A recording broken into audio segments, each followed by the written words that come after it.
Good morning and welcome to this webinar of the Wider Europe program at ECFR.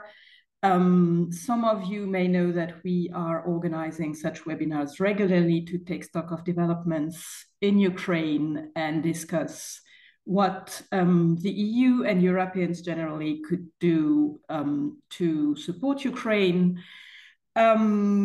Over the summer, there have been a number of significant developments, both on the battlefield. The most visible of them was, of course, the offensive in Kursk, but also politically and diplomatically with the victory plan outlined by President Zelensky, and a significant change in the Ukrainian rhetoric about the way forward, including several mentions of possible negotiations.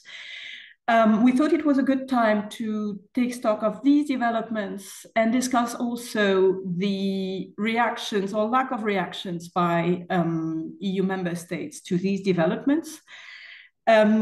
To do this, I'm joined by the core of our Ukraine task force at ECFR with Gustav Gressel, Senior Policy Fellow at ECFR, and our main military expert following closely the developments on the battlefield.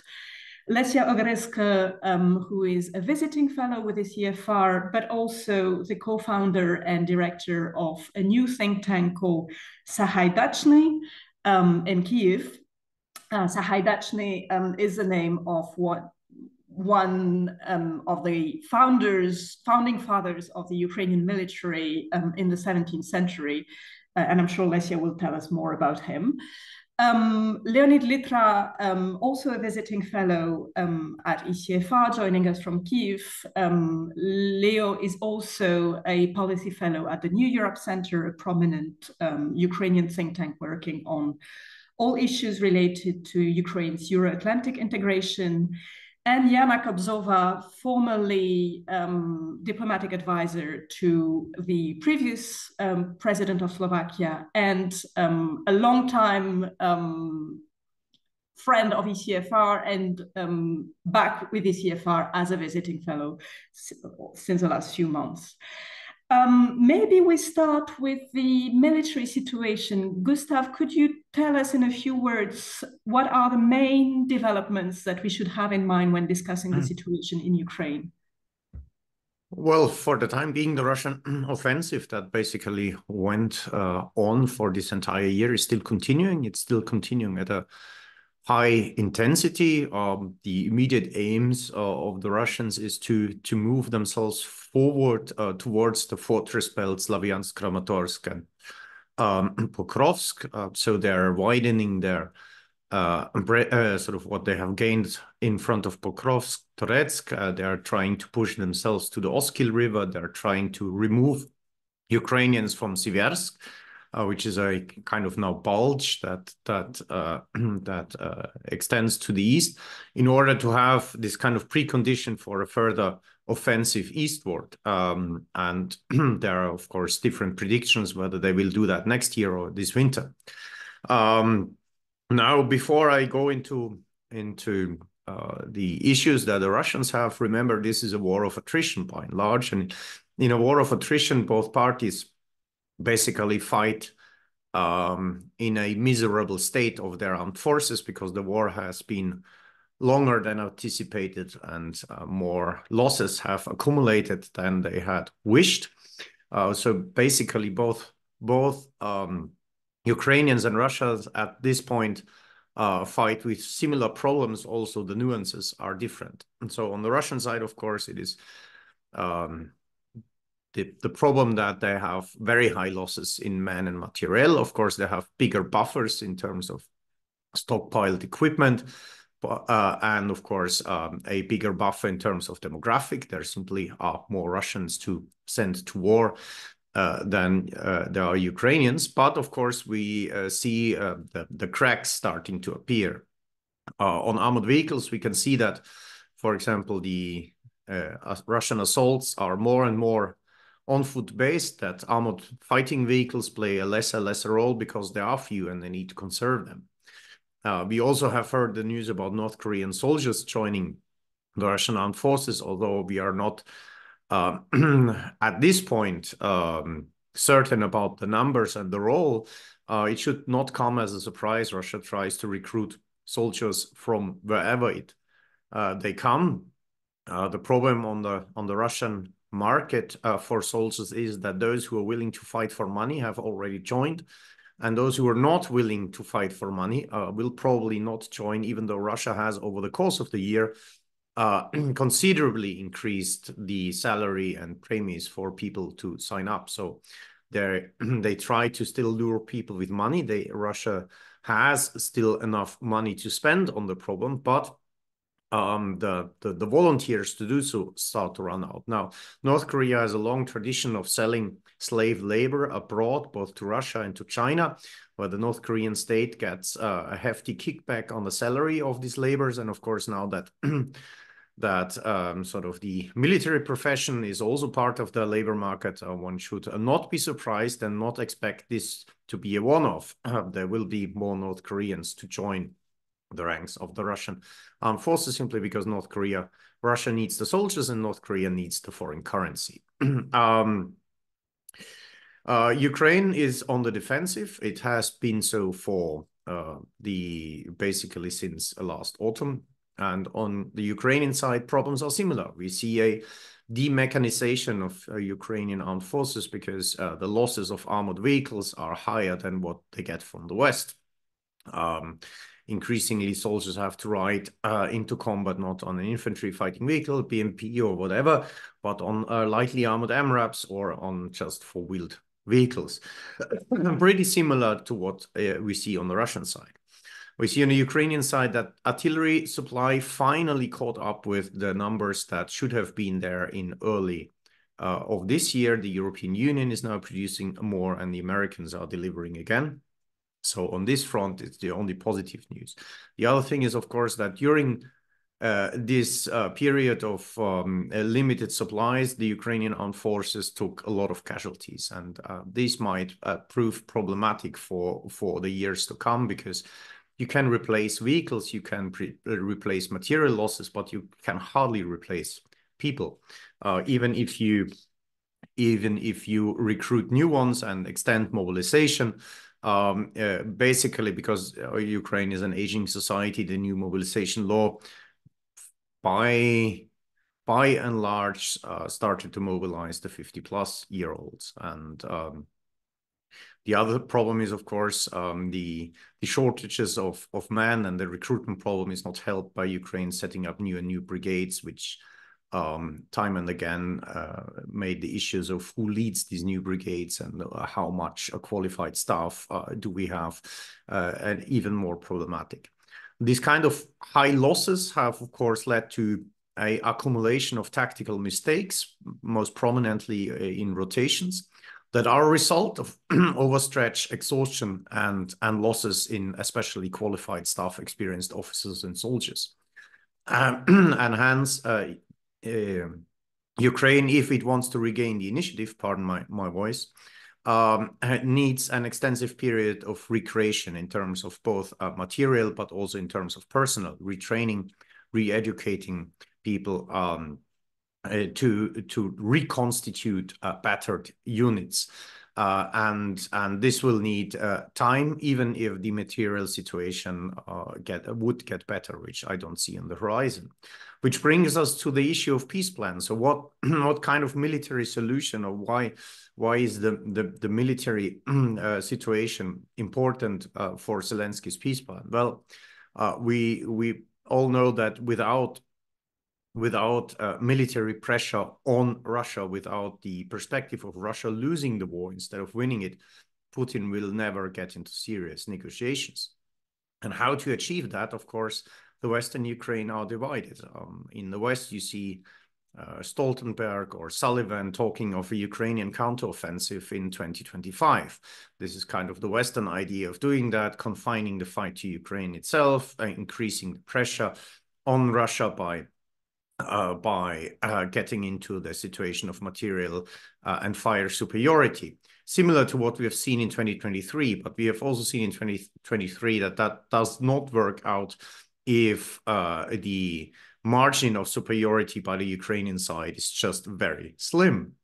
Russian minefields, Russian defensive positions are pretty well entrenched, and to get into the position to exert pressure on these lines, you would need, first of all, a lot more training, especially these new brigades and the newly mobilized men.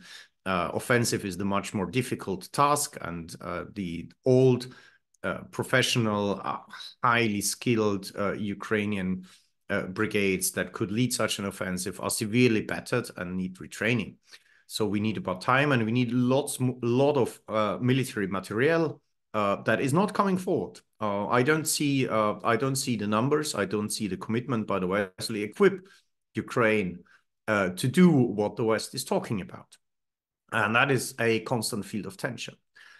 The other problem, even if we go down the road of exhaustion and attrition longer and see that Russia will, because Russia is resting its attacks and its offensive pretty much on Soviet era stockpiles in especially armored fighting vehicles, but also artillery and spare parts and artillery barrels. If that will start to crack in 2026 or 2027, and Russia will not be able to continue the offensive, will there be automatically a ceasefire?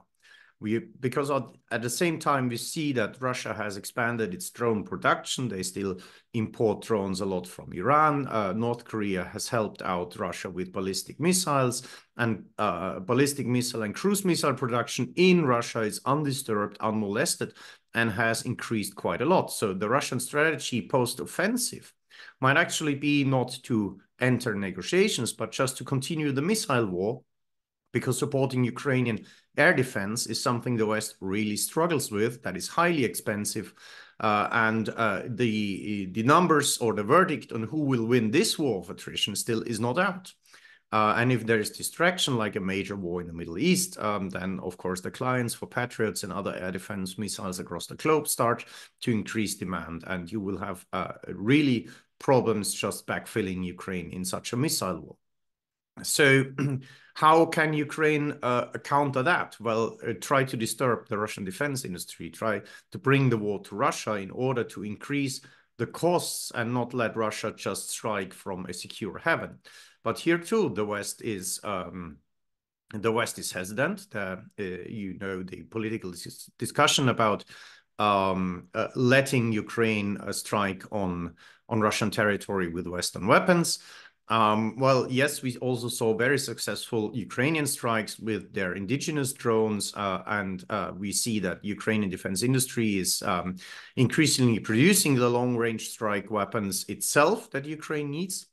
But we should not underestimate that the successful employment, for example, of Ukrainian-made long-range drones also depends to a certain extent on how much you can strike or where you can strike at Russian air defense facilities around Ukraine, because there, with these strikes, you breach the gap that then drones can exploit. And if you see where drones strike, you also see where the kind of the fly-out routes for them are, and you can tie them basically to specific strikes on air defense systems and suppression of Russian air defense that are preconditioned to such endeavors. So these things are interconnected, and the success of the Ukrainian drone and long-range strike program is also bound to how much the West is willing to support this.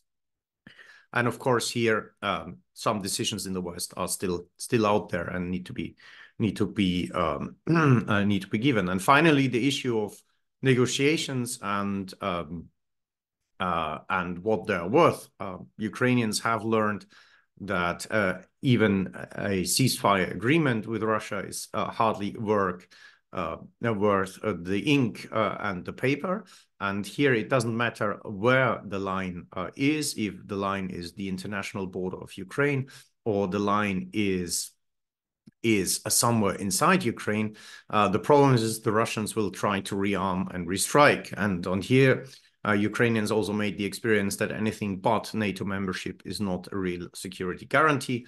But also on this, the West is dragging feet. And hence, that is basically why Zelensky, to my point, drafted his peace plan to bring up all the issues and imponderabilities Ukraine is faced at. Ukraine is now tasked with fighting a war to rules that the West thinks are appropriate, but does not get the equipment to actually do so. And to fight a war that would conserve much more Ukrainian lives and that would cost Ukraine much less, the rules the West tries to impose on the war do not conform with. So we are in this conundrum, and Ukraine, of course, and Zelensky, as the president, of course, tries to at least achieve a change of the rules in order to preserve as many Ukrainian lives in this battle as possible. Thank you very much, Gustav, for this quite bleak but not completely pessimistic description of the situation on the battlefield. And thank you also for creating a transition to what Lesia will say in a few minutes. Before giving the floor to Lesia, there are two things I forgot to mention in my introduction. The first one is that Jana, unfortunately, will have to leave us at 11, sorry, our time, 12, Kiev time, because she's in Kiev and has an important meeting with Ukrainian officials. So I needed to apologize for her. And the second thing is, if you want to ask questions, we have a Q&A box that some of you already have used. So please write down your questions in the Q&A section, and I will ask them to our speakers. So Lesia, can you maybe walk us through the debate in Kiev and the rationale behind the victory plan that President Zelensky has outlined? Sure. Thanks, Marie, and good morning, everybody. Now, before actually going into the outline of the victory plan of Ukraine, I thought it would merit to stop also and consider who this document or this, let's say, concept tries to speak to. And I think among the Western observers, there was a focus only on the, on the external audience. That is to say that this concept and this victory plan aims at, convincing the West of somebody or of something. But in my view, this document talks to two audiences. One, of course, is the external one, but there is also a very important part in talking to the Ukrainians, so the internal audience here. And I would make 3 points here. One, this victory plan comes at the backdrop of a rather difficult situation at the front that Gustav has already mentioned, and certain challenges with the mobilization process in Ukraine. So this plan is trying also to give the Ukrainian population a sense of confidence that the Ukrainian military and political leadership have a plan, an action plan that can really lead to a rather quick end to this war on terms that would be acceptable for Ukraine. The second thing that is happening in Ukraine are certain political, internal and domestic political processes. So this plan is also trying to, to neutralize political opposition or certain, frictions that are arising, unfortunately, or fortunately, because, Ukraine cannot exist in the modus of 2022 for too long. And this comes from the fact that any political struggle within the current states in which Ukraine finds itself works against all of us. And no wonder that during the presentation of the plan, President Zelensky, when talking to the Verkhovna Rada, Ukraine's parliament, used the term unity 8 times. So it was a bit of a buzzword during the presentation. And he was also very clear in stating that the unity and the support of the West very much depends on the resolve and the internal unity within the country. And then the third point that we see very much in full holding now are attempts of the Russian information machine to spread the narratives that can become very viral about colossal losses at the battlefield, talking about the challenges and complete failure of the mobilization, undermining the Western support, saying that there is no foreign support coming to Ukraine, etc. So this plan is also a attempt to, to provide a neutralization mechanism, if you will, to all of these Russian information attacks. And then obviously there is this external audience that is understandable. And I think this plan comes amidst the backdrop of a continuous Ukraine support that everybody understands and sees throughout the Western supporters of Ukraine, and also these continuing attempts to force Ukraine to sit at the negotiation table, which in this current circumstances that Ukraine finds itself in would actually mean to force Ukraine to a capitulation. So this is basically Ukraine's attempt to repulse these attempts and these sentiments within the Western Western partners. Now, talking about the plan itself, I don't think I need to go in, in specific details. I'm quite sure that this is a very knowledgeable audience that we have. I will just try to summarize a few things. So the victory plan consists of 5 points. 1 geopolitical, 2 military, 1 economic, and 1 security related. And then there are 3 secret annexes that have been shared by the most crucial partners of Ukraine that have actually a say and can have a game-changing instrument in their hands. Now, the first 3 points, I would say, are nothing new when it comes to analyzing what the Ukrainian authorities and the Ukrainian civil society have been advocating for the last couple of months, if not year. But these are just the most crucial things that we expect the West to deliver or to provide Ukraine. First, and I think there is a certain symbolism and importance that number 1 talks about NATO, and this is exactly in continuation what Gustav was mentioning, that there is absolutely no other alternative for Ukraine. And I think this point is very much highlighted here as the first priority of Ukraine. The second one talks about defense, talks about this whole concept of bringing war to the Russian soil, to further operations of Ukrainian defense forces in certain areas in Russia. It talks about strengthening the Ukrainian positions in other areas, destroying the offensive potential of Russia. It talks about, a very clear list of weapons the Ukrainians need, but then the secret annex then matches these weapons with the actual capabilities and the strategic military and operational military results that Ukraine wants to achieve. So it's not just a list of weapons with no explanations, let's say.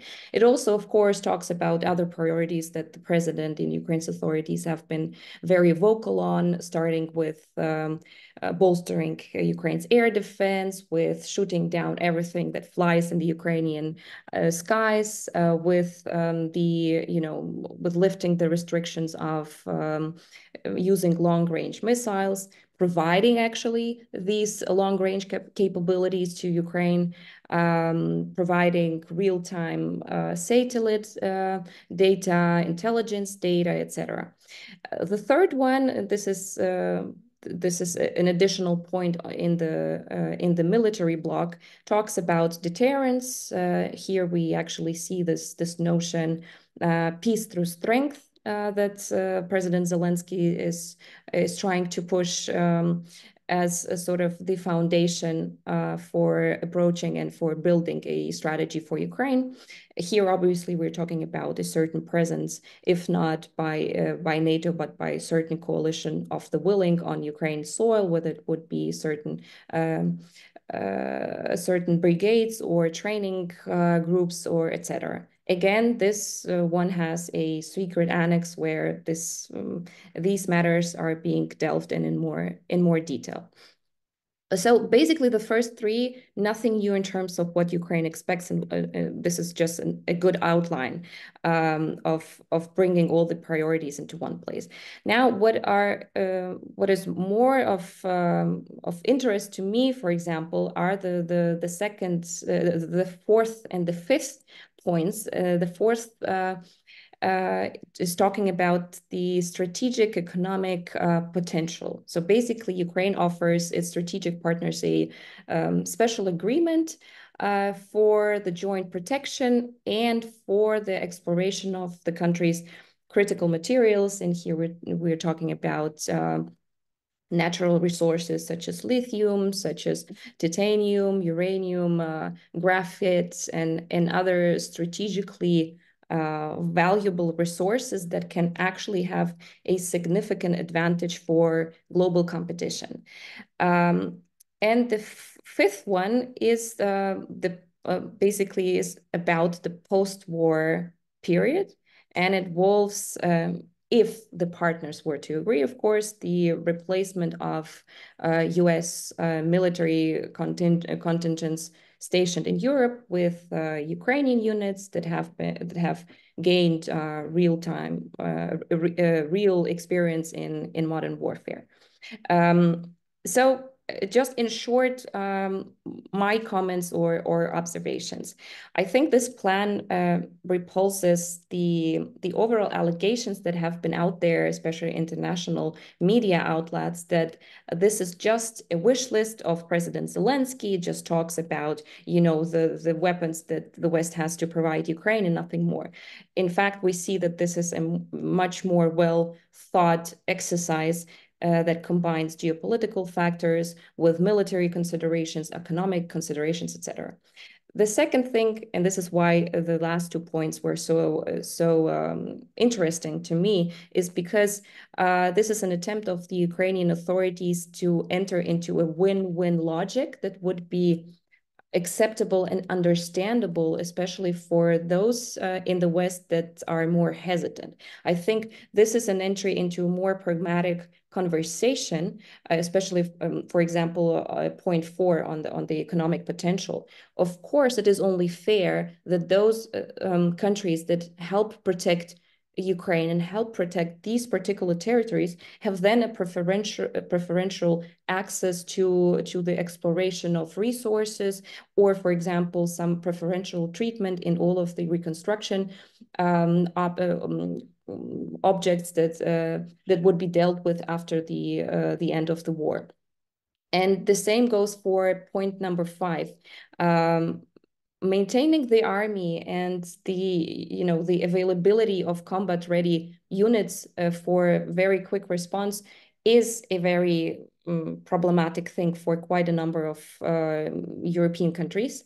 And ready brigades of the Ukrainian armed forces would indeed be a very good solution. It also, another argument for that is the financing. Of course, it is easier to, invite allies than to build and create something from scratch. An interesting thing from my perspective is also how this last point tries to build a bridge with the first one, because of course the fifth one about Ukraine's the replacement of US military troops on European soil, it's only possible if Ukraine is becoming member of the alliance, or it is a part of the bilateral agreements that might be concluded with certain countries.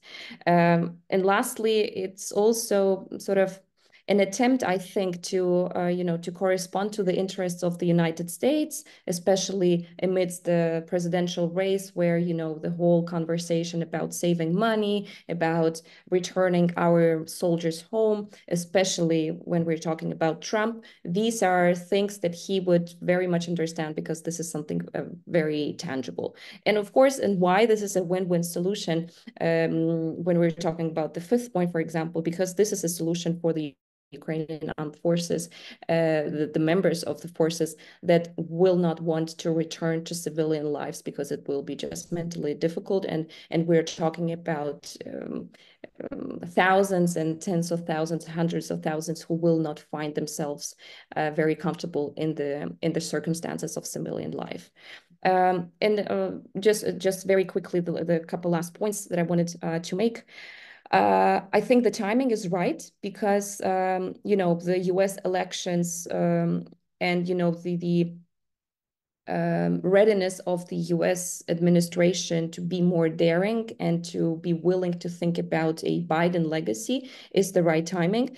Plus, this is when everybody's really pushing Ukraine for negotiations, and this is an attempt to rebunk it. What I think is lacking, since this is a plan that looks rather at what the West should do, I think the conversation about the confiscation of Russian assets is really important. It is unfortunately not reflected in this plan. Although the confiscation of Russian assets is not just about compensating or directing this money for Ukraine's reconstruction, but now there is finally consensus in the West that part of this money should be directed to the Ukrainian military expenses.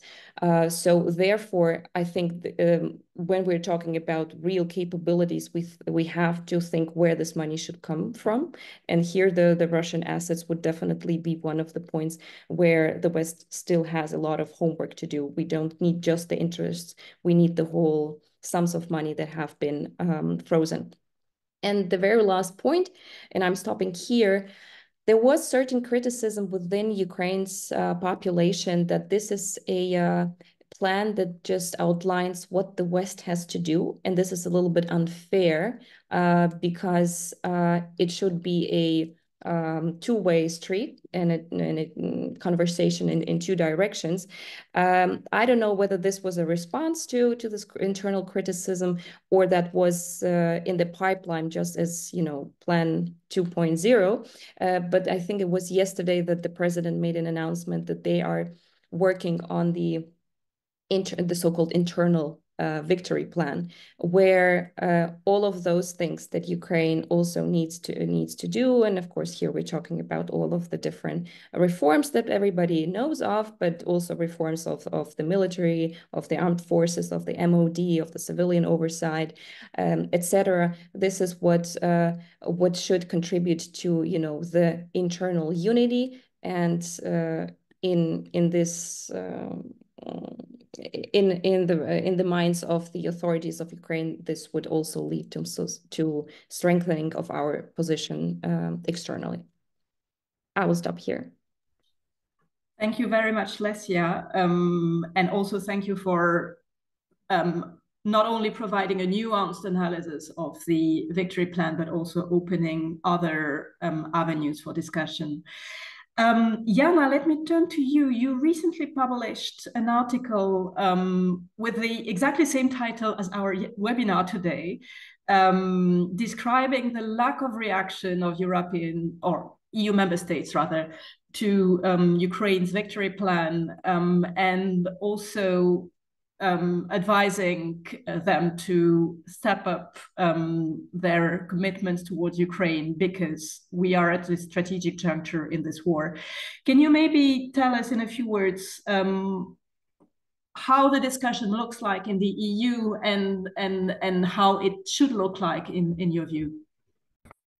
Thank you. Good morning to Kiev, from Kiev to everyone.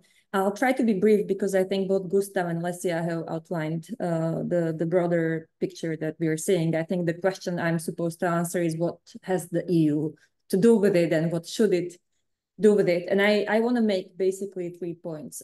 First one is, and I think it's important to remind ourselves that, despite where we are now, what the EU has been doing since February 2022 is quite unprecedented when it comes to both financial and military assistance, but also kind of putting Ukraine or helping to put Ukraine firmly on the EU accession track, which before February 22, for a lot of people, including those in Ukraine who were working on the country's European integration, would look like a dream, and it's happening now. And that also means, the EU has been able to put, to put its deeds, align its deeds with its rhetoric when it comes to supporting Ukraine as long as it takes, investing money in financial support, member states also in military support. But of course, as we have very vividly and clearly heard from Gustav, this is nowhere near enough when it comes to the stage of war we are at, not just in terms of military support, but also the financial needs Ukraine has, because of course its economy has been severely affected by the war. So that's first. And Lesia, to your point about what the EU is doing, actually the EU has been quite creative also in the way we are using the funds. EU is now, also thanks to the windfall profits from the frozen Russian assets, the biggest public investor in Ukraine's defense sector. It's the 400 million euros that the EU has then, together with Denmark, matched. And those investments will continue. So this is also a new creative way. If you told somebody a few years ago that this is where the EU would be investing its money, or the money that it has frozen from Russia's assets, that few would believe it. Now, there has been a change, and there has been a change with both Gustav and Lesia described in terms of how the situation evolves on the battlefield and what Kyiv is signaling about what it needs and how it needs to approach the possible outcome of the war. Ever since the peace summit in Switzerland, there's been public messages from top Ukrainian officials, including President Zelensky, stressing the willingness to go into negotiations, which you've always had, but you, especially before this summer, you've also heard that connected to first Russia's full withdrawal from Ukraine's international recognized territory. You don't have that kind of conditions at the moment.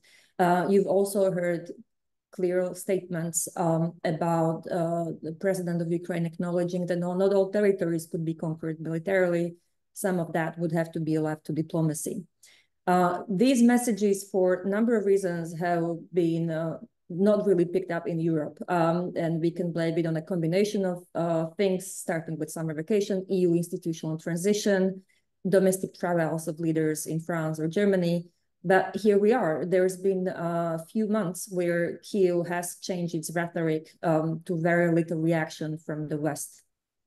And I think that part of what the victory plan is about is also kind of Kyiv's attempt to drive that conversation, inspire and stimulate that kind of conversation together with its Western partners. Now, without going, because I think Lesia has outlined very well what the plan is about, I think, the time for Europeans is to start thinking and have a very honest conversation about what is the best achievable, realistic outcome for the EU and Ukraine. We know what the best outcome is, which is the full restoration of territorial integrity within the 1991 borders. Is that realistic in the near term? And if we think this is what we can achieve, where is the support that Ukraine needs to achieve that? And we heard from Gustav very clearly that level of support is nowhere near what is needed. And so you're kind of having increasingly a gap between the statements you're hearing officially from the Europeans or American officials, which talk about continuing the support as long as it takes, Ukraine's victory, but you have a gap when it comes to the investments the EU are actually able to provide to Ukraine to achieve that goal in the short term. And that gap is very obvious. It's clear to a lot of people in Ukraine. It's clear to a lot of people in the West. And of course, you have off the record comments to all the media from Western officials who also kind of do not see Ukraine achieving that goal in the near future. So the question that I think the Europeans need to have that conversation is, how do we get to an outcome that is acceptable to Ukraine, that is acceptable to the Europeans, and what does it take to get there? How do we address not just Ukraine's needs? How do we prevent, what are the scenarios for a bad deal for Ukraine? What would that mean for Ukraine internally? But what would that mean for Europe, for the EU, which is of course bordering Ukraine? We would bear the costs of any possible potential bad deal in terms of more refugees, instability, and so on. So, it's not a theoretical discussion. It's a discussion that's going to affect the EU itself, both in terms of resources, policies, public mood, our internal politics. A lot of countries have had or will have parliamentary elections, and the topic of Ukraine, continued support for it, or the potential idea of talks, is something that is affecting domestic politics in a lot of European countries. Now, we're not starting from scratch. We've had 2 attempts at that kind of conversation. Both didn't go out really well. The first one was early this year, President Macron's idea to convene key Western partners and EU leaders and have a conversation about how we step up Ukraine's support. That, of course, got completely relayed by the leaks from that conversation. So that's the one. And the other one, curiously, it's coming from Viktor Orbán, who in the beginning of the EU presidency of Hungary started talking about the need for peace. And I think that, the problem was not the message itself, it was more the messenger, which was something that has been off-putting for a number of other EU countries, having in mind what the current relationship between Ukraine and Hungary is. So I would end by saying, there is a task for the Europeans, especially I would say for the leadership of the EU institutions, that's going to start in full in December, to try to have that conversation with Ukrainian side, not just about the victory plan, but, really what is our strategy to achieve an outcome that is acceptable for Ukraine, sustainable in the long run, it is secure. What are the different scenarios? How do we, if we are talking about Ukraine's future accession to NATO, to the European Union, can it really happen without Ukraine being a NATO member first? What are the scenarios, and what is the investment we should be making to get there? We cannot have an output or an ideal outcome of, Ukraine in 1999 borders, but not really providing what's needed to get there. I will end here. Thank you. Thank you very much, Jana, also for asking the questions Europeans should be asking themselves now. Leo, maybe you can tell us how this conversation among Europeans, or this lack of conversation, is seen in Ukraine, and what Ukrainians would expect from the European Union in this phase, and what kind of questions they expect Europeans to give answers to. Thank you, Marie. Hello, everyone. Speaking the last one is not always a blessing, but just to build on what has been said before and try to make kind of give you a perspective from Kiev on what the EU should and how Kiev sees and what the EU should do about the current situation and about the plan. I think that above all, Ukraine has a strong feeling that it is looking for options that are acceptable for countries in the EU, US, and so on. So from a Ukrainian perspective, Ukraine offered its vision, a rather kind of rigid one at the Vilnius summit, when it wanted to have the invitation, because it saw this as a powerful mechanism to change the Putin's calculus regarding the war and kind of invite Russia to a negotiation. It didn't work then, although I think Ukraine was so much better positioned than to start this kind of negotiations. And now Zelensky offered another vision of how Ukraine sees the way out from the war and the post-war kind of situation. And I think this is kind of addressing the fact that many say, especially US say, we are committed to start to help Ukraine to negotiate when Ukraine decides it wants to negotiate. So Ukraine says what are the kind of, how does it see this process? And we've seen a sort of strategic passivity from the side of many EU countries, most of EU countries, if I may say so, with the notable exception of France, I would say, which very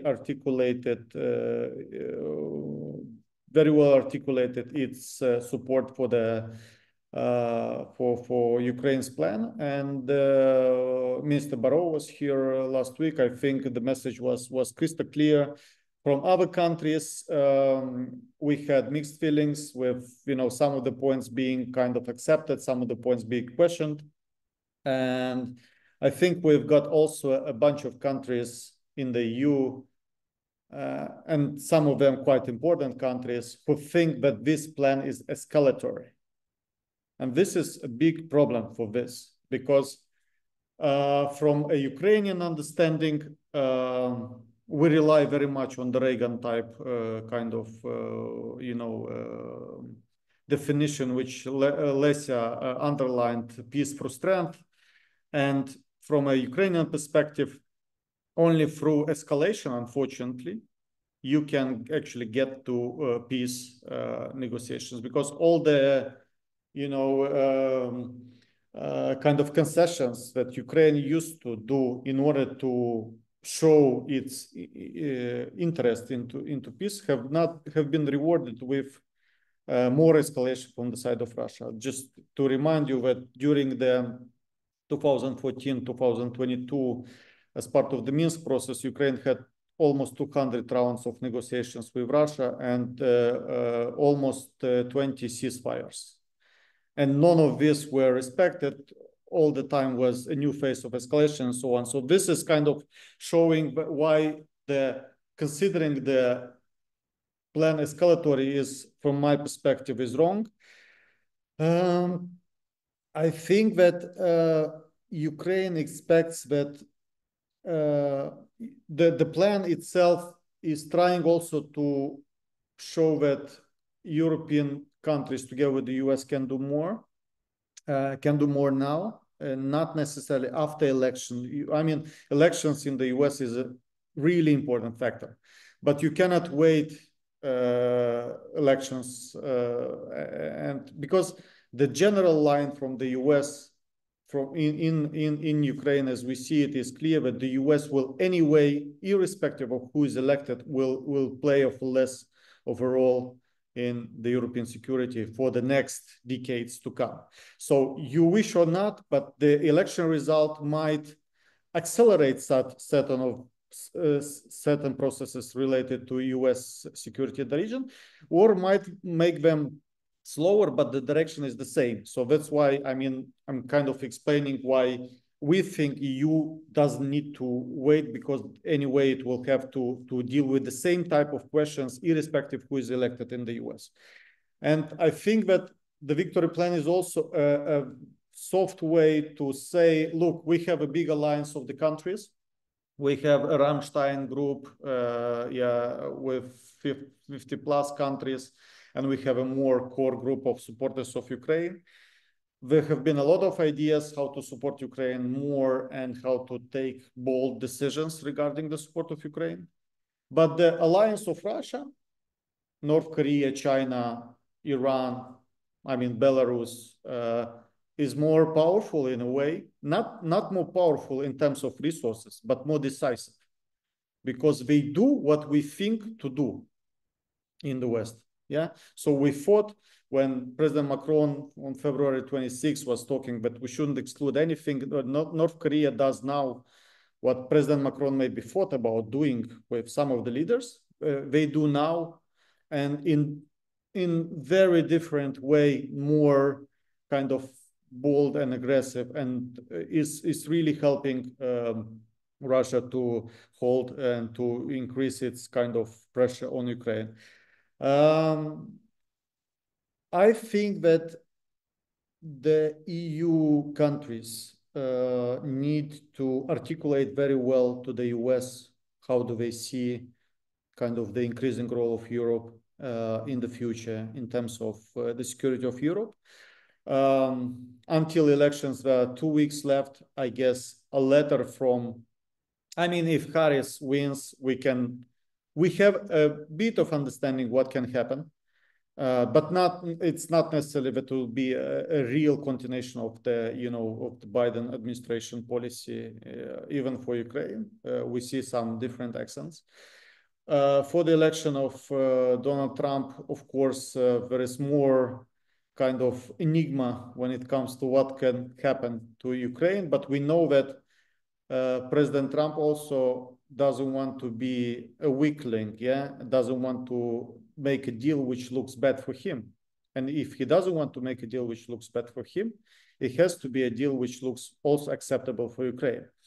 And therefore, a letter from Europeans saying first that they support the invitation of Ukraine to NATO is very important. This is linked not only to the security wider kind of debate, but also to very practical things which Jana mentioned in her remarks about EU integration. In Ukraine, we are strongly convinced that EU integration has a very thin chance, has a very small chance to be successful if there are no clear security guarantees. And we think that NATO is the cheapest, most available, and the easiest way to provide them.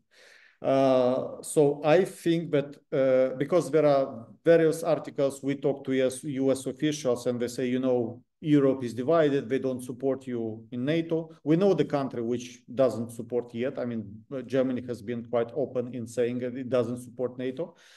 We think that we can convince them of the otherwise, that they have to support, and we will certainly work on this. But most of the European states actually support NATO for Ukraine. So this is very important first thing to articulate when talking to the Europeans. Second, and maybe this is before NATO, all the EU states which support Ukraine, really, they have to openly tell that they support the victory plan. This is like a litmus test for Ukraine, to see who is really on the side with Ukraine. Since so far we heard only a couple of countries who really kind of made it public, articulated way that they support Ukraine peace plan. And I think that there is a frustration from Ukrainian leadership that the European states are not kind of speaking up in terms of, clear support for this plan. Everyone looks towards US. Many countries used to hide behind the US actually in this respect, and on NATO also. You might have seen the Politico article yesterday. So I think this is the second thing. And the third thing, I have the sense that the President Macron's idea is having a comeback into the debate, because we all understand that at some point a certain, whatever you can call it, ceasefire, I don't know, low intensity conflict will be in place. And you need to have real intermediate security guarantees for a very vulnerable period of Ukraine, which would be from invitation to NATO to the membership. And as we know, the road to membership is very difficult at times, even for countries which look like perfect candidates, like Sweden. And therefore, there will be some time when Ukraine will become really vulnerable. And I think that the coalition of Resolute is the answer to this question. We see in Ukraine, France, UK as the leaders of this coalition. It could start from instructors, it could start from peacekeepers, not as a main force, but as a kind of addition, as a human shield. I don't like this term, but I mean, just to explain what I mean. And I think that this is something which should crystallize in the near future, because I think the EU was right in trying to get on board all the EU members. But as we see, this is going to be quite difficult. We see it even for disbursement of the EPF for Ukraine. Yeah, Hungary is blocking. We cannot get the money, which EU has ready for disburse them to Ukraine. And I think that it's time that not to look after all the EU members, but to try to kind of get together all the countries which really see the perspectives in Ukraine as worrying, and to organize themselves in a coalition of Resolute, and think about how to make the first steps, starting from instructors maybe, and having a spillover effect with air defense and some other elements which would strengthen Ukraine ability to defend. And some think it would be an escalation. I strongly disagree with this point, because we have missiles from North Korea, we have soldiers from North Korea, we have drones from Iran, we have so many things which come. We have nuclear weapons in Belarus, yeah. We have so many things which are, when we talk about the red lines, the famous red lines, yeah, it is a nonsense in a way that the Russians went so much far, and because Europe thinks that showing interest in kind of negotiations by not doing certain things will make Russians be more kind of inclined to negotiations is a very wrong thing in the case of Ukraine. I'm not talking about other conflicts because I'm not an expert, but I think these are the key. So support for victory plan, and it should become not only Ukraine's plan, but it should become the plan of the free world, if you want, of the supporters of Ukraine. Second, it's invitation to NATO is a separate point for the plan, which is really important, and explained why also. And the coalition of Resolute, which I think is very, it's a very timely to think, because my last point is that, US wanted so much to have more leadership in Europe. And when this leadership was showing up, when President Macron tried to take on board some of this idea, unfortunately, we've seen that the US was not very happy about it, because it's not the type of leadership they wanted to have, but it's a leadership. So when there is a leadership, you just need to support this leadership, and not only kind of, try to adapt someone's leadership to your core line, basically. So I'll stop here and ready to answer questions. Thank you. Okay, thank you. And I think Jana will have to leave us in just a few seconds.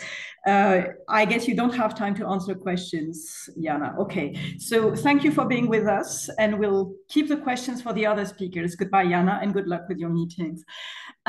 We already have several questions in the Q&A section, and I invite all participants who have other questions to use the Q&A section to ask them.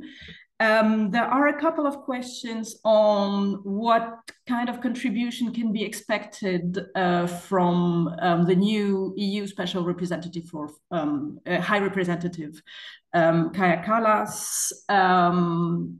There are also questions regarding the situation in neighboring countries and the upcoming elections in Belarus, but also the current elections in Moldova, what kind of impact that can have for Ukraine. And there is also a question regarding the ongoing debate on possible repatriation of some refugees to also support Ukraine's mobilization efforts. I suggest that each of you picks the questions it feels most comfortable to answer.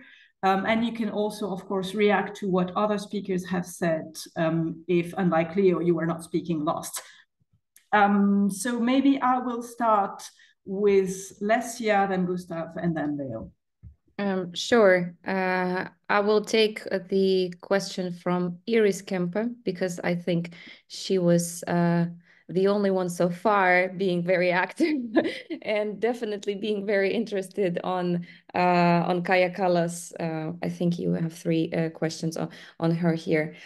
Look, I think we have to talk to zoom out a little bit and talk about the overall EU Commission setup that I think, as we see it now, is quite favorable to Ukraine. If we look, for example, at the political weight and the, let's say, Ukraine sentiment of Ursula von der Leyen, together with her powerful, with the powerful energy of Kaja Kallas, and as you rightly mentioned, her understanding of the Russia context, her similar threat perception, similar, I mean, to Ukraine. I think this duo could work in unison and synergy with each other, provided that there is no, I would say, political competition between the two.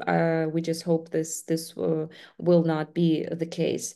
But then if you look at the candidates for key positions that are very important for Ukraine from the viewpoint of political and security support, we see quite a number of candidates from countries that have been traditionally very supportive of Ukraine. Let's take Kubilius from Lithuania, who is the author and the prompter of the EU strategy for the victory of Ukraine, who is behind the idea of allocation of a guaranteed 0.2 percentage of GDP for military aid to Ukraine. Who will be is the defense commissioner, something that Ukrainians are looking with high hopes towards. Then you have Dombrovskis from Latvia, who has been, the kind of, I would say, guardian angel of the Ukrainian macro financial aid from the European Union for many years. This is extremely important. And then actually Kaja Kallas from Estonia, a very sincere friend and a nightmare from the viewpoint of Russia's regime. You should have seen, although I'm sure you have analyzed it yourself, the reactions inside Russia when she was appointed. This tells a lot. So I think looking from a Ukraine perspective, we see a certain Baltization, if I can say so, of foreign policy or trajectory where it's heading to, whereby the debates and the discourse from the Baltic states and from Eastern Europe that have been very much silenced by many of the Western European countries will now become, I think, the mainstream. And from Ukraine's political and security perspective, this is definitely a very promising development.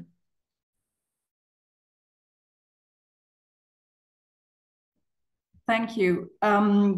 Gustav, maybe on the refugee question, but also if you want to elaborate on Kaja Kallas or the other question regarding Belarus and Moldova. Well, I hope I get it right, so the Tegel question, but the discussion about repatriation of Ukrainian males residing in Poland or in Germany is in Ukraine more for domestic consumption than of substance. So first, there are legal restraints in most European countries not to send people who want to dodge the draft. In Germany, it's part of the constitution, so you can't. And of course, as there is Schengen, if people really want to dodge the draft, they would move to countries like Germany to dodge it. If you are, for example, currently residing in Estonia or in Finland or in other countries where there are fewer or no such restrictions. So the second thing is, it does hardly matter. So first, for legal reasons, since 2022, males aged above 18 are under very few circumstances permitted to leave the country, especially permanently. Yes, of course, some managed to get abroad, but this would be people who would try to run and dodge the service anyway. So yeah. The second thing is, of course, a lot of young males are coming into age that left since 2022. But the mobilization age in Ukraine is 25. So even though they're 18, they would not, even if they were physically in Ukraine, they would not be mobilized for the war efforts. If they start to be 18, they can volunteer, and there are very few that volunteer from abroad, but there are also, unfortunately, very few that volunteer from within Ukraine. So it doesn't change much. The other thing is the problematic issue for Ukraine is an aging society. You don't have too many young people at all. This is actually the reason why the Ukrainian government is very reluctant to mobilize people, let's say, starting from 20 or starting from 18, because the demographic base of the Ukrainian society is slim, and if you send them to war, it will get slimmer. And there are great concerns in the government that a post-war Ukraine would anyway demographically deplete because people have moved away, and will if the war lasts too long, they will make a living abroad and become Germans or Poles or whatever, and not resettle into Ukraine. Now, why is the debate anyway happening now? Why are Ukrainian politicians making statements like that? That is predominantly also to reassure the people that have stayed in Ukraine that sort of the issue of fairness is still on the table. Just imagine two women, one being well connected with the West and educated, going in from Kherson, going to, I don't know, Berlin, let's say, in the immediate outbreak of war, and the other staying, enduring occupation, enduring the constant bombardment, trying to get a job, trying to somehow get a living, maybe losing one of her kids because Russian intentionally bombed and kindergartens and all public facilities. And the other one sort of going to Berlin, having a life there, kids starting to study in Western universities, etc. And they meet again post-war, in a post-war Ukraine.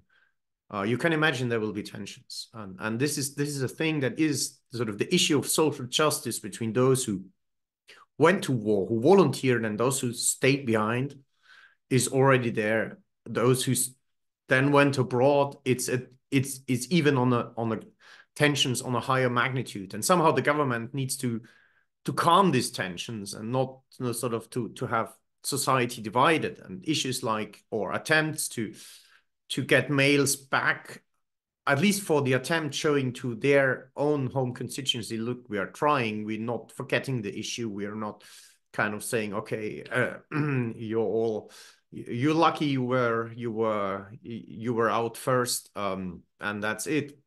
This is an issue of domestic cohesion. But if you run purely militarily, the numbers won't be great. Even if you forcefully deport all able males from Europe, you're not getting substantial numbers because this is a very small fraction of the male society that is abroad and in capable age and stature. So yeah. The other thing on colors, well, the thing is actually Borrell, despite being a Spaniard, and there are preconceptions about the South, actually was very pro-Ukraine, and from the beginning wanted to use the EU instruments much more forthcomingly and aggressively and develop them to support Ukraine. He was stopped usually by the Council. The problem in organizing EU support for Ukraine is not the Commission, is not the External Action Service, is not the High Representative, it's the Council, and there are certain member states, particularly Hungary and Germany, and then various other countries that either hide behind Hungary, like Slovakia, or that hide with excuses behind Germany, that diminish that. So yes, Kallas, of course, is more outspoken sometimes than Borrell, but I think on substance they're pretty much on equal footing, and the problem will continue to be the Council. Leo, maybe you answer the question on elections in Moldova and upcoming elections in Belarus and what kind of impact they can have on the situation in Ukraine. But also feel free to elaborate on the other questions, of course. Well, Kaja Kallas, we at least know what does she have for breakfast, right? Well, but aside from jokes, I mean, I think Gustav put it quite similar to what we have in Ukraine in terms of, you know, feeling, especially on the Borel colors kind of continuation. The defense is something really interesting, which Andrius Kubilius is in charge of now. And we hope that we will see, I mean, he has an interesting mission letter. Yeah? He is now developing his white paper. I'm really looking forward to read kind of the substance on this white paper. And I guess Ukraine is going to have a role in this respect. So I'm quite very much looking forward to it. On the elections, upcoming elections in Belarus, well, I don't expect anything to happen. I mean, widely. So I think that under the current circumstances, the conditions for any change, even minor change, I would say, that are not in place, unless we have something like really a surprise, which I don't expect at this moment. For the Moldovan elections, things are more complicated. Moldova is trying hard to get out of the Russian orbit. And for the last years, they did quite a significant progress in terms of practical moves, like getting rid of the energy trap of Russia, fighting disinformation, and for the elections which were held on Sunday, especially fighting vote buying and influence campaigns from the Russian side through Moldovan tycoons residing in Russia. I think that it's very important what will happen in the second round of presidential elections. Maia Sandu has been one of the, I would say, very convincing public figure which articulated the kind of Moldova's belonging to the EU. Maybe this was also a problem for the referendum, but many who didn't like her also didn't vote in favor of the referendum, so they associated her too much maybe with Sandu. But I hope that, I mean, the chances that Sandu will win are there. And if the Sandu's electorate will mobilize, she has chances to get re-elected for the second round. So this is what I expect. But the bigger and the real problem is coming next year, when Moldova will have parliamentary elections. And this is in a country, in a parliamentary country, this is the most important. So I think the big battle will happen next year, somewhere in the fall. And by then, Moldova will have to address, again, not playing chess with those who play box, because that's what Moldova did, trying to do it in a very accurate and democratic manner to fight back on Russian influence campaigns, but to do the hardcore kind of countering the threats coming from outside. And just one point for Ukraine, the importance for Ukraine, you know, we all see how difficult it is to have an unreliable neighbor in Ukraine like Belarus. Yeah, you don't know what to expect. Ukraine still deploys quite a significant number of units with the border with Belarus, just to make sure that there is no surprise coming from there. Imagine having a country like Moldova behaving similar to Belarus, or having a regime like Belarus. That would be a big threat for Ukraine. So I guess this is why it's so important that Moldovan elections, I mean, for Ukraine, it's so important that Moldova elections go well, and they stay on the course with the current take on Ukraine. Thank you very much. I think we have time for a second round of questions, and we have several new questions and a comment. So I will probably start with a comment by Mattia Niles, saying that the peace through strength narrative raises alarm in Berlin and that questions like boots on the ground or NATO invitation raise fear for policymakers in Berlin, which also limits the possibilities for public discussions on Ukraine's peace plan and on how any cessation of hostilities would be secured. That was a summary of the comment, of course. We have two other questions.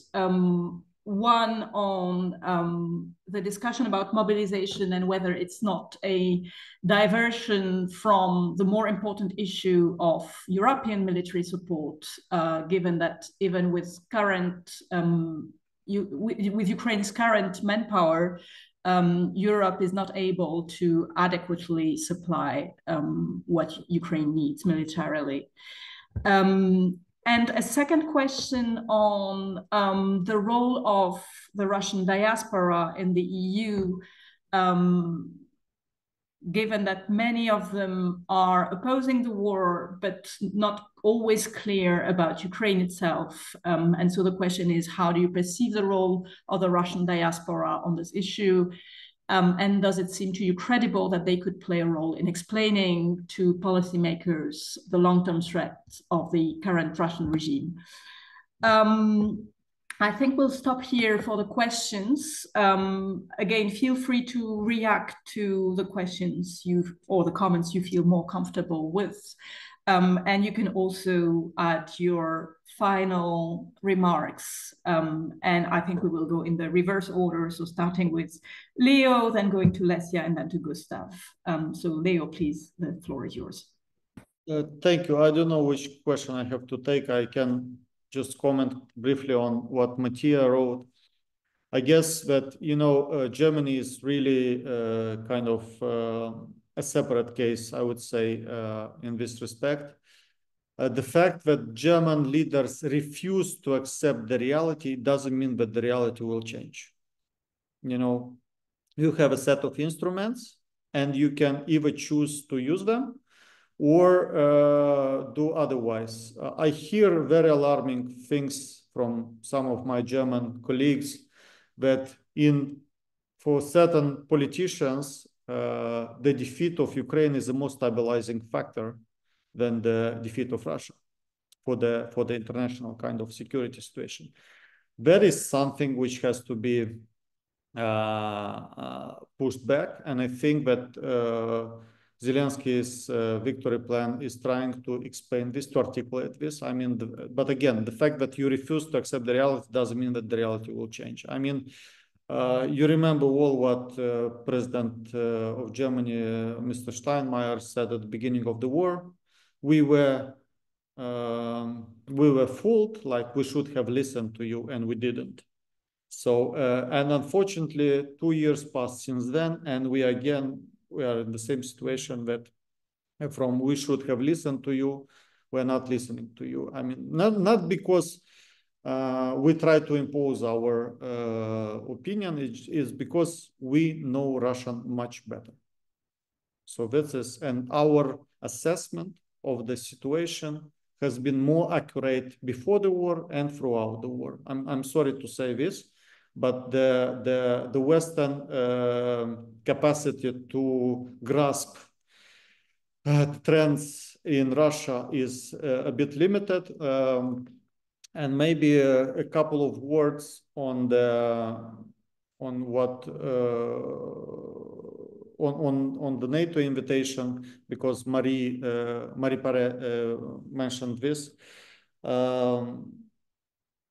I guess that this invitation is also discussed a bit in a wrong way currently, because it only, I mean, when some leaders, as far as I know, some leaders discuss the NATO invitation for Ukraine, the first question they ask, how Russia will react to the NATO invitation for Ukraine. And if you ask this question, you cannot do anything. Not only with NATO invitation, with deep strikes, with many, many other things, when the first question was, what would be the Russian reaction? So if you ask only this question, you cannot do anything. You need to ask also other questions. What would be the costs of Europe involved if we don't do this and that now? what would be the outlook for security of Europe in 2025-26 if we don't bring Ukraine on a safe side and so on. So I think this is kind of important, and also important is not to bring in things. I heard some people, I think it was Dutch Minister of Defense, whom I respect very much. He said that for the invitation of Ukraine to NATO, there would be preconditions in fighting corruption. This is, from my perspective, it's the wrong way to approach this question again. The invitation of Ukraine to NATO and NATO at large is a different discussion than the corruption. We have this dialogue, and I agree with that Ukraine has challenges with corruption, but we have this track with the EU. It's part of our accession process. The fundamentals, we hopefully will open the chapter of the cluster of fundamentals next year. And this would be one of the key questions. And Ukraine increased 11 points in Transparency International for the last Perception Corruption Index for the last 10 years. And I think this shows quite eloquently the trend that Ukraine is going through. And making this a precondition for the NATO invitation is you can do this even in the accession process, but not for invitation. This is something which is, again, wrong understood. Thank you. Thank you, Leo. Lesia, maybe on the Russian diaspora, because I know that's something you're also following. Sure. I would perhaps start where Leo left it off by saying that we Ukrainians, we the Balts, we Eastern Europeans, we understand Russia much better. And I think the premise that, many in the West, many Russians in the West, are against the war is not quite accurate.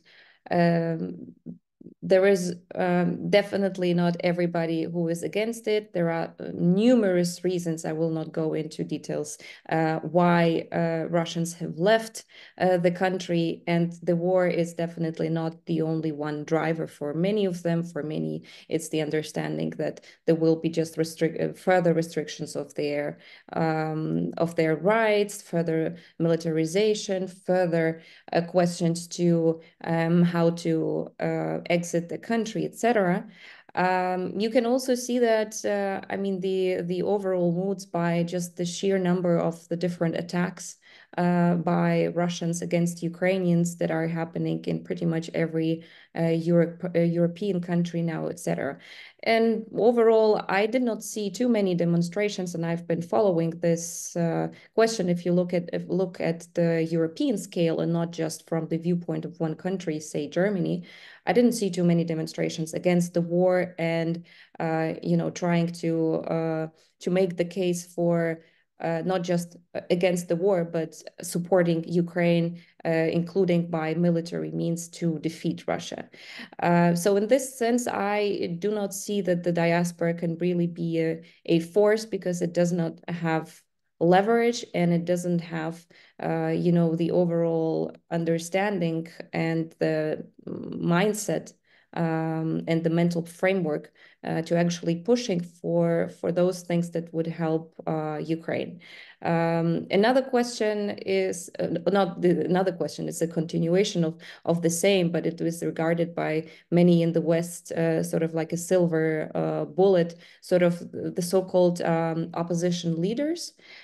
Who unfortunately also do not represent anybody but themselves. It's usually just the sometimes quite adequate thoughts, but by people that are not having any support from the people either inside of Russia, and in many cases also those who have fled Russia as well.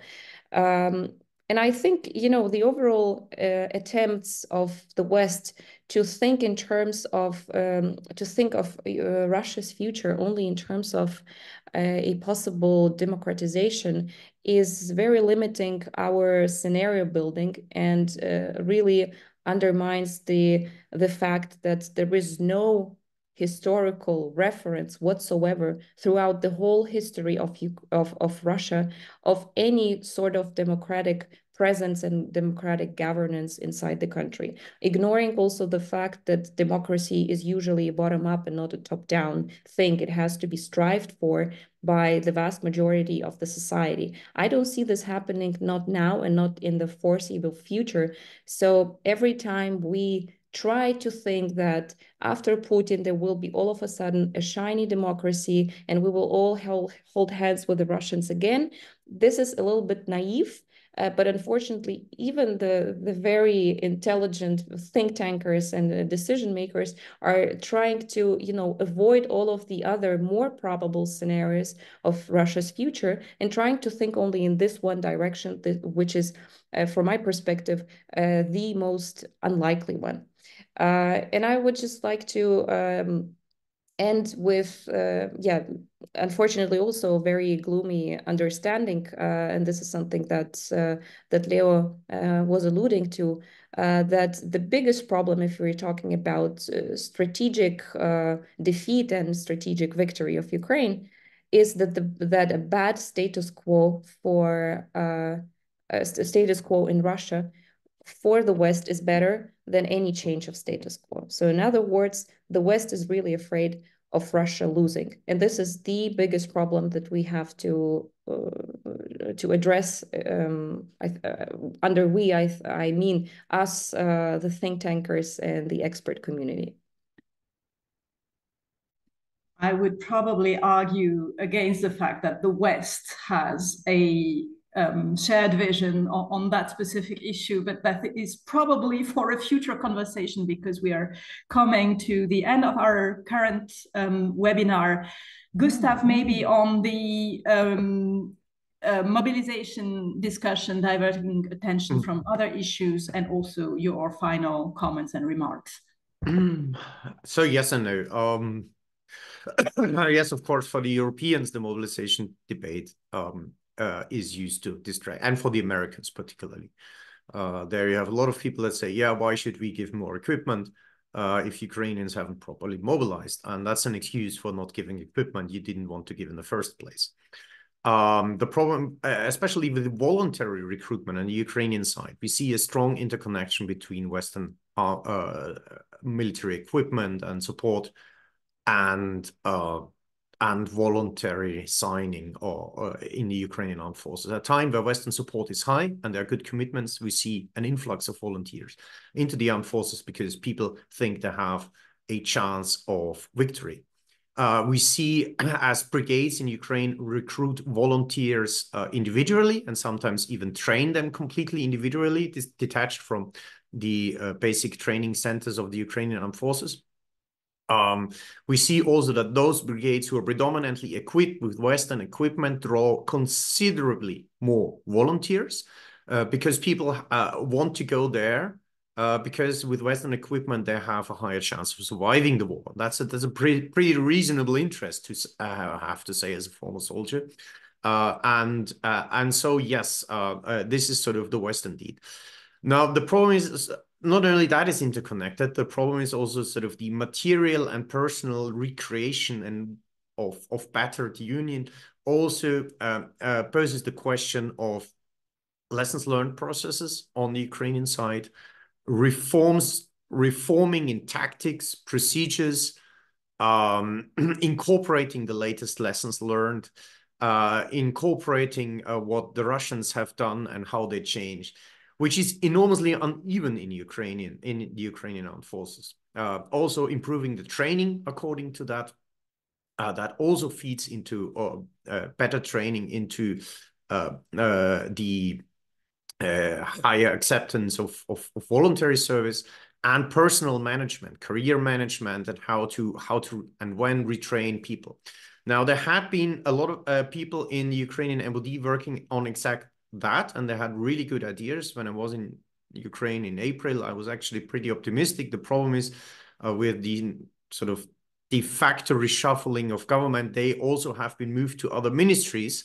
And the problem with Ukraine, as in so many issues, it's not only the military, also a lot of other reform issues, is that in the face of weak institutions, the effectiveness of an institution, including the MOD, depends on the people working there, not so much on the institution itself. and that is a problem. And that could be assisted by the West by kind of enforcing an institution by making it or by inserting a Western corporation to it. If you have Western Ukrainian corporations on lessons learned from the battlefield and retraining, you force Ukrainians to think structurally about it and not individual brigade commanders and individual officers doing what they think is necessary. Some of them are really good and creative, I have to admit, but others are not. And then you have, again, a disparity between this brigade and that brigade because they have absorbed different lessons differently. That was actually put on the table by Macron. But unfortunately, the Americans and then other NATO allies chickened out. And that is dearly necessary. It doesn't have to be in a NATO format if the Germans and Americans are too chicken for that. It can be a French-led initiative. It can be an initiative led by Baltic, Nordic countries. No problem. But the thing is, it also needs to be done. on sort of the peace through strength and Germany. Yes, in Germany, it doesn't fly, but the problem is German security rests on peace through strength and on peace through punishment. That's why there are US nuclear weapons on German soil. And there is a majority of German support for US nuclear weapons being on German soil exactly because of that. Scholz himself signed without any big discussion and without consulting his own clowns in his old party, the basing of US long-range strike weapons to Germany, because exactly this is the kind of peace and security German security rests on, and Scholz perfectly understands that. So why does he understand that in the case of Germany, but not in the case of Ukraine, who face the same threat, which is Russia? This is something that is, for me, an enigma to understand how this can happen and why he is so stubborn. One could, of course, if one would be politically incorrect, ask him whether he doesn't consider Ukrainians to be first-rate Europeans, but second-rate kind of something else. But I try to be politically correct here. The issue with Germany and the Russian opposition, Karl Schlögl, a good German historian, dubbed the German sentiments towards Russia Russenkitsch, and I think it's a perfect expression.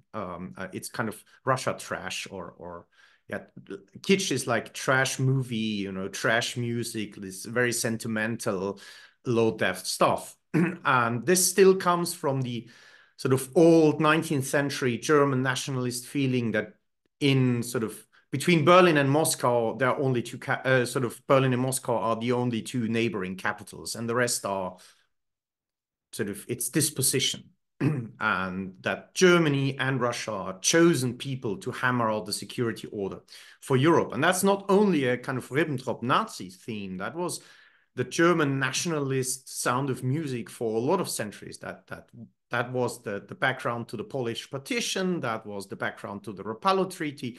That was also the kind of thinking not only Nazis had, but also other German nationalists who were not strictly Nazis, like von der Schulenburg, like von Seeckt, etc.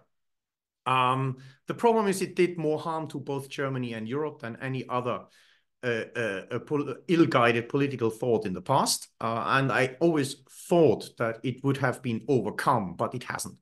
And this kind of Russenkitsch, this sentiment, this still resonates strongly, and it resonates also within the SPD. And when, if you read Bob Woodward's recent work